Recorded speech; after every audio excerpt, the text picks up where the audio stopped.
Life and Death Valley. Everything you ever wanted to know about adventure riding in Death Valley, and we're probably not the ones to ask.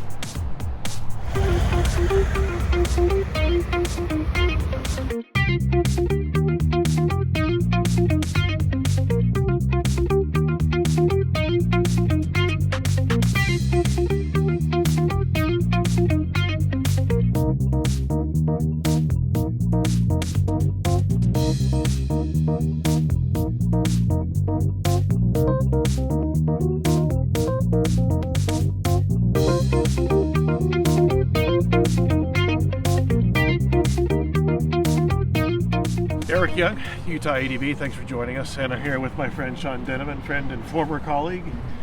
I'm not sure how that works. Are you still a colleague if we're not working together? Or? I mean, we were colleagues but not friends, but now we're friends and not colleagues. Now we're friends and not colleagues. Yeah. Okay, all right. I'll take that.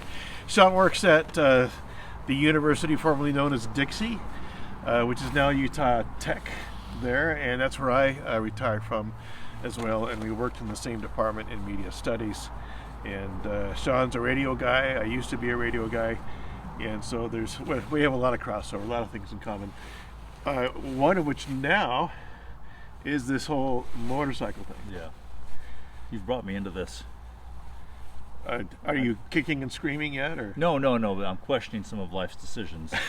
Like saying, yeah, sure, I'll get a bike and go on a ride with you, Eric. No problem. Back to Death Valley here. This is my first time there. Have you ever been there before? Just driven through by accident. Oh, right. Yeah.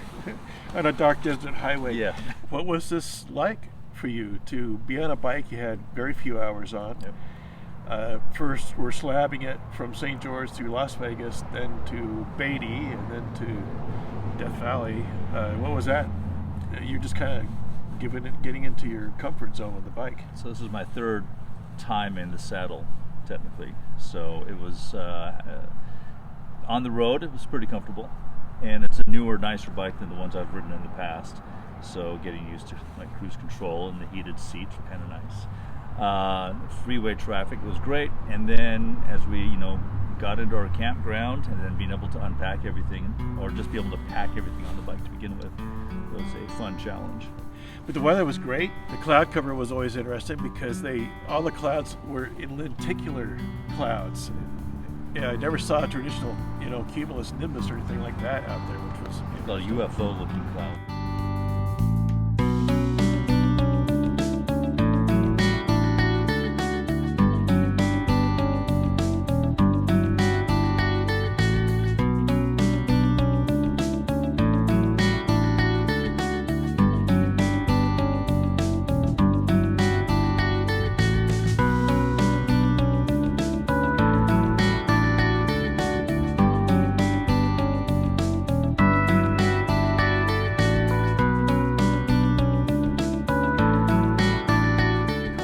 Artist's Palette. That's right. And that's a funky little ride through there. Beautiful, gorgeous. Yeah, really. But a one-way road that snakes around all of the kind of monolithic hillside geological structures there, and that was a blast. So we got some footage of that. Here's what that looked like.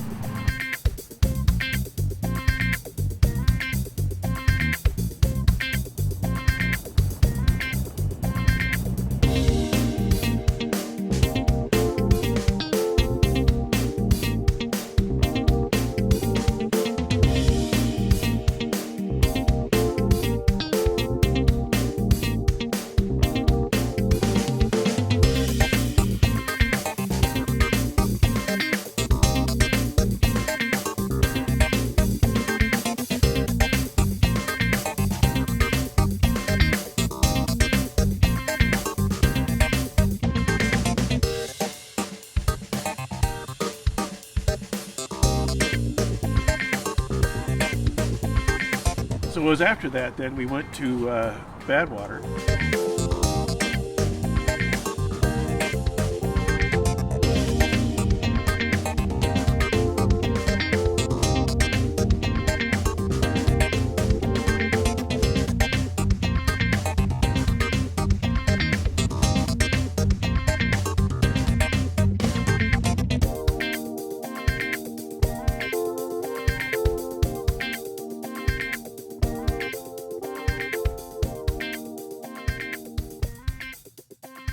from what I understand, that lake isn't always there. And in fact, it's pretty rare that we were able to see that huge body of water there at Badwater. So we stopped and got some photographs and some video there as well. And then yesterday, the day started out with who could say the dumbest thing? Or no. It was, could I say anything dumber than the thing I just said before? Yes. And so the dumbest thing I said was, hey, let's go try racetrack again.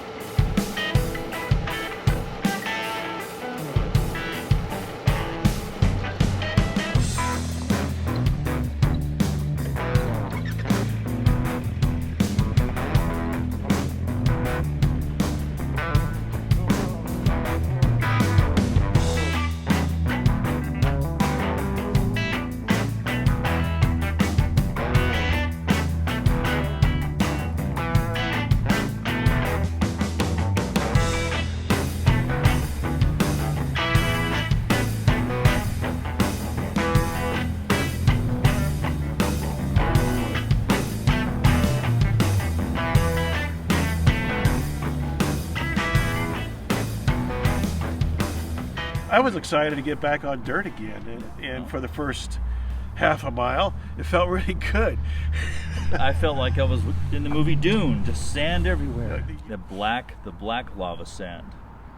There was a couple good chunks of that. There was, yeah. It looked beautiful. Which is a larger grain, which makes it separate faster.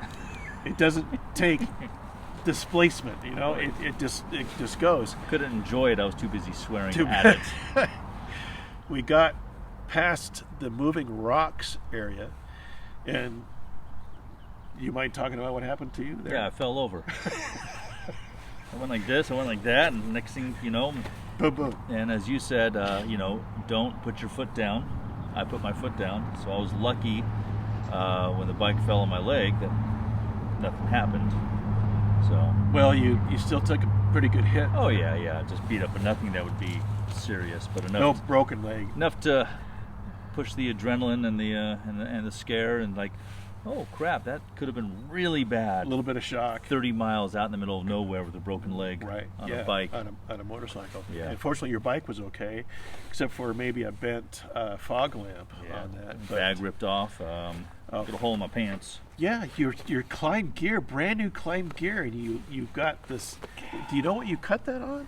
I had a bungee cord holding. Oh, you did. Yeah. Holding your. So when I went over, it just grabbed that on the tank going over. Then I took a fall or two or three. Yeah. Did you? That was your only one, wasn't it? That was my only one. Yeah.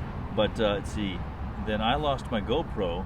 You went back to go find it and then fell over while looking for my GoPro. Fortunately, I was within walking distance away from you to come pull me off the berm. I didn't go all the way down. I just hit the berm, and the best riding on the road is the very far sides. Most of the time. Most of the time. Because it looks like it's hard packed. Yeah. And you're like, okay, this, and then and then it's sand again.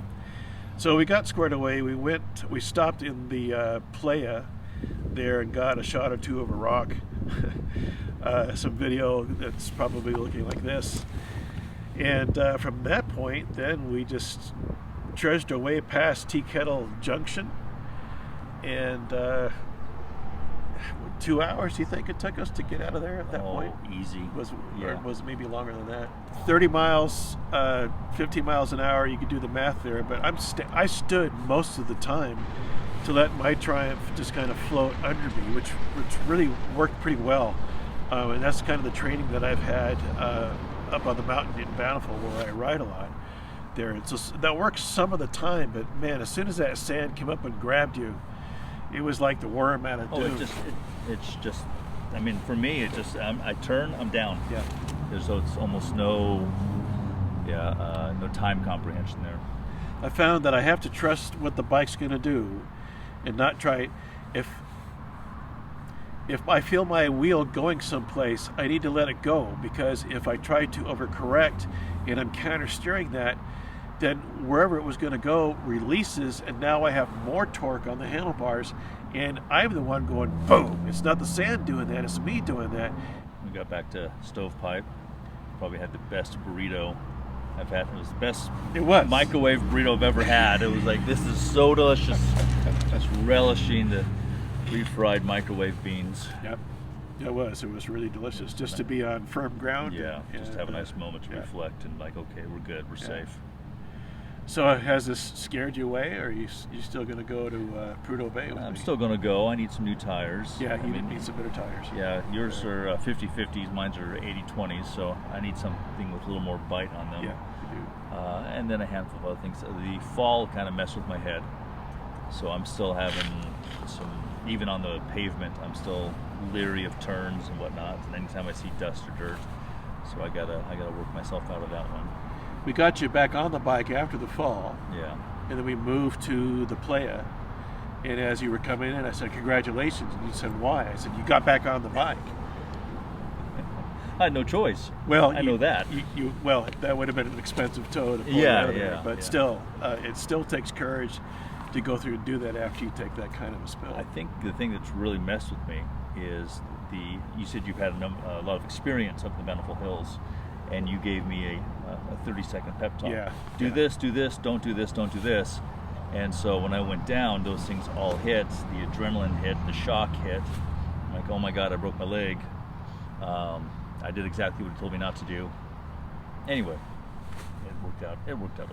And I could talk to you about riding in the dirt till I'm blue in the face, but it doesn't mean anything until you actually do it. And you gain your own experience on the bike and doing what it is that's going on. If the spot looks familiar, it's because it's the Inn Santa Clara. This has been a starting point. This was a starting point for us for the Pearls on the Strand tour. Starting point for this one. This will also be the starting point for the Coast to Coast, something to do with my friend Ed Canlon. And if you're planning a stay, even driving through southern Utah, take the time to go through Santa Clara and book a room at the Inn Santa Clara. I'll put a link up for that in the comments here. It's a gorgeous, it's not a hotel, it's not a, what would you call this place? It's not a... Somewhere between Airbnb and bed and breakfast. Yeah, because any last words, anything you want to...